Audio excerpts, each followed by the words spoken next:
هذا كشاب سوى روحه سيد على مود يخطب العلوية لأن أهلها ما يعطون إلا السادة. قصة بيها ألف معنى ومعنى، فأتمنى تحط لايك وتستمتع بهاي القصة الجميلة. هذا كشاب يقول يوم من الأيام شفت البنية طالبة العباية والحنكة ولا من النوع اللي ملغمطات مكياج على طبيعتها، بس يقول هاي كائن من الجنة نازل وجاي يمشي بالشارع. فيقول سألت عليها قالوا هاي علوية من بيت ابو فلان وذولا ما يطون الا السيد، وهذا السيد كون اخلاقه 100/100.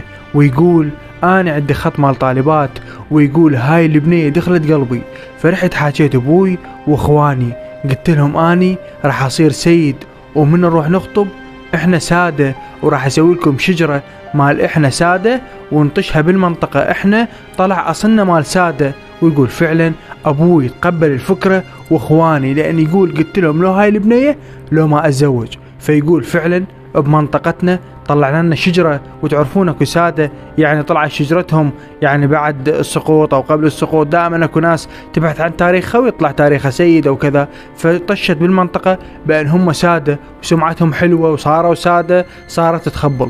فاخذ اهله وراح خطب البنية، واول ما خطب البنية قالوا له عمي احنا ما نطل عامي، قال لهم عم انا سيد من فلان عشيرة. وفعلا ذولا حبوا الفكرة وقالوا له احنا نطبس للسادة لان هذا ارث واحنا ما نقبل نطل عامي. وفعلا هذا الشخص اطوا البنية، بس قالوا له نسأل عليك. فبعد ما سألوا علي وبالمنطقة ذولا سادة شالوها وانطوه اياه، وهذا سوى المستحيل على مود ياخذ هاي البنية. اخذاها بلواته مو لواته، اخذاها لان البنية الشريفة لازم تسوي المستحيل على مود تحصلها. البنية الرخيصة موجودة اوكي، بس البنية الشريفة والمحترمة لازم تتعب على مودها. فشنو رأيكم باللي سواه هذا الولد؟